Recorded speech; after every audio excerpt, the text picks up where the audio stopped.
Stock market में 1991 points की मंदी से कारोबार का आगाज। हंड्रेड इंडेक्स 1,18,000 पॉइंट्स की सतह पर आ गया।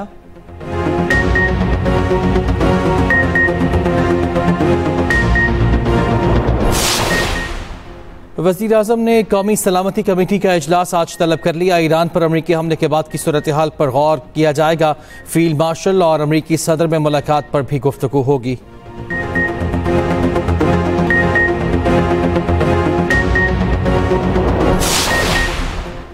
अमरीकी सदर का ईरान में हुकूमत की तब्दील करने का इंदिया। डोनाल्ड ट्रंप ने सोशल मीडिया पर कहा, अगर मौजूदा हुकूमत ईरान को अजीम नहीं बना पा रही तो रिजीम चेंज क्यों नहीं होगी।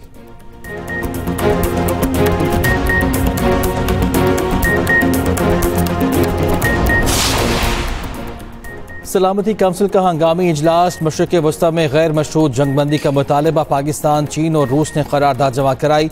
सेक्रेटरी जनरल अक़वाम मुत्तहिदा कहते हैं ख़ित्ता मज़ीद तबाही का मुतहम्मिल नहीं हो सकता। अमरीकी एलची ने कहा, तेहरान को एटमी हथियार नहीं बनाने देंगे। ईरानी मंदूब ने कहा, अमरीकी हमले का भरपूर जवाब दिया जाएगा। पाकिस्तानी मंदूब आसिम इफ्तिखार ने कहा, ईरान पर हमला आलमी क़वानीन की खिलाफ वर्जी है।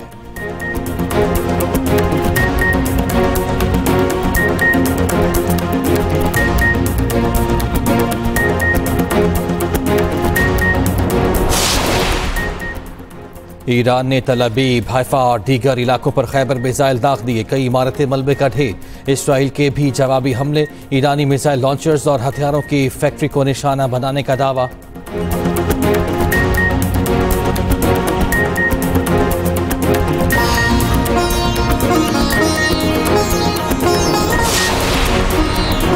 पाकिस्तानी फ़ज़ाई हुदूद मज़ीद एक माह बंद रखने का फैसला आज होगा। ज़रा के मुताबिक बंदिश का नोटिस आज जारी किया जाएगा।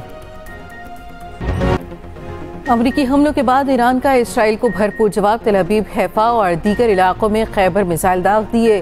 कई इमारतें मलबे का ढेर। मजीद खतरनाक मिसाइल इस्तेमाल करने की धमकी। ईरानी मीडिया ने लॉन्चिंग की वीडियो भी जारी कर दी। ईरानी मीडिया के मुताबिक ईरान ने इसराइल में बेन गुरियन एयरपोर्ट को निशाना बनाया।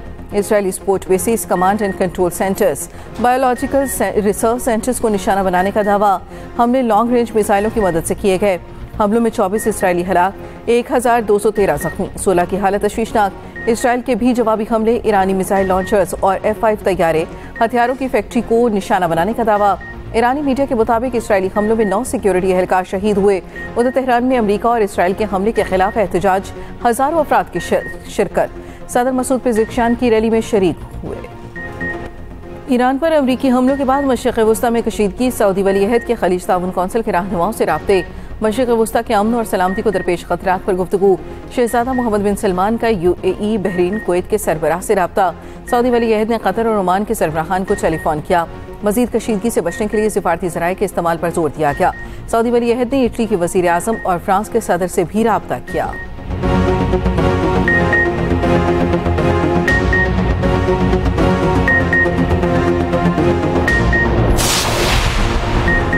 वज़ीर आज़म ने कौमी सलामती कमेटी का इजलास आज तलब कर लिया। ईरान पर अमरीकी हमले के बाद की सूरत हाल पर बात होगी। फील्ड मार्शल और अमरीकी सदर में मुलाकात पर भी गुफ्तगू होगी।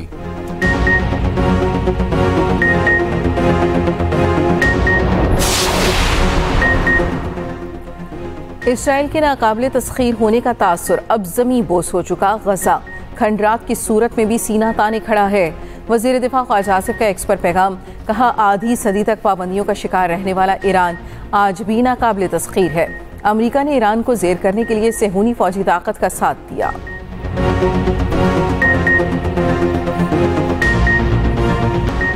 ईरान के जौहरी प्रोग्राम के सरबराह का IAEA को खत। ईरान की जौहरी तंसीबात पर हमले की अमरीकी गैर कानूनी इक़दाम की तहक़ीक़ात का मुतालबा। IAEA ने कहा है कि ईरान पर अमरीकी हमलों के बाद ऑफसाइड ताबकारी की सतह में इजाफा नहीं हुआ।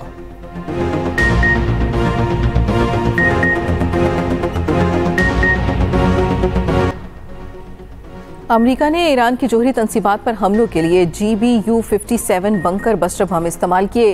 ये बम जेर ज़मीन मौजूद बंकर को तबाह करने के लिए डिज़ाइन किया गया है। अमरीकी साख्ता GBU-57 B-2 स्पिरिट स्टिलिट्स बमबार से गिराया जाता है।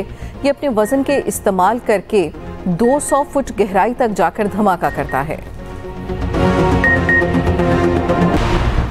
इसराइल नाम का कोई मुल्क नहीं, जाली हुकूमत है। पाकिस्तान में ईरानी सफीर रजा अमीरी मुकद्दम ने इस्लामाबाद में प्रेस कॉन्फ्रेंस में कहा, चाहते हैं जंग किसी दूसरे इस्लामी मुल्क तक ना फैले। हुकूमत पाकिस्तान, सदर, वज़ीर आज़म और वज़ीर दिफा ने इसराइली जारहियत की मज़म्मत की।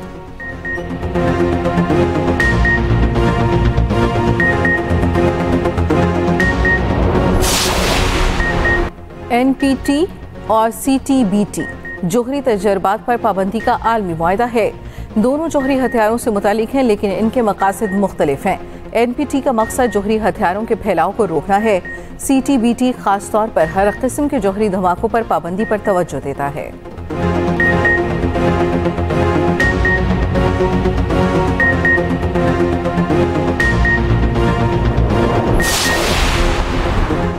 ईरान का जोहरी प्रोग्राम 1950 की दहाई में शुरू हुआ।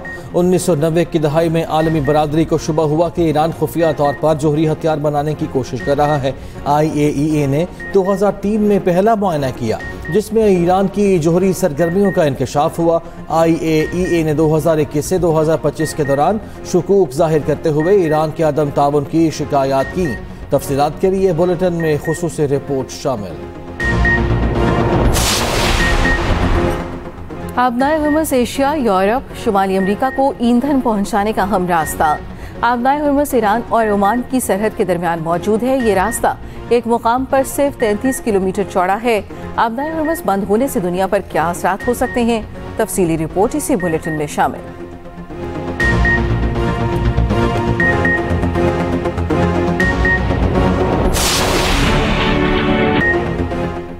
ईरान इसराइली संगीन कशीदगी पर एक्सप्रेस न्यूज़ की खुसूसी ट्रांसमिशन। लम्हा बलम्हा सूरत हाल से नाजरीन को आगाह रखा जा रहा है। दिफाई तज्ज़ियाकारों, आलमी उमूर के माहिरीन और साबिक सुफरा ने कहा, अमरीका ने हमला करके कशीदगी को मजीद हवा दी। अमरीकी हमला बैनुल-अक़वामी क़वानीन की खिलाफ वर्जी है। आलमी ताकतें जंगबंदी रोकने में किरदार अदा करें, जंग के असरात संगीन हो सकते हैं।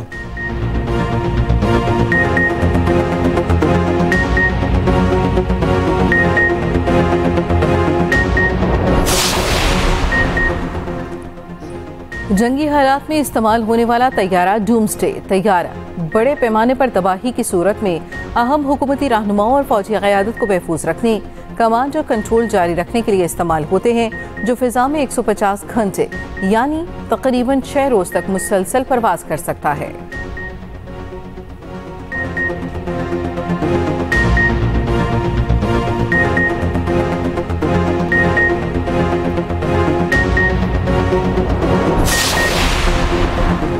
पाकिस्तान और भारत माजी के मुकाबले अब जोहरी जंग के करीब पहुंच चुके हैं। हमने जंग बंदी तो कर ली, लेकिन अमन हासिल नहीं हुआ।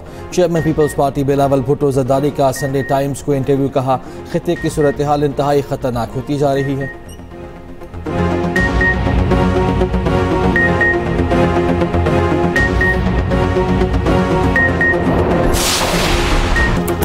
और तैमूर की दोस्त क्या बनेगी नया तूफान? फिया और तैमूर के रिश्ते में दरार पड़ेगी?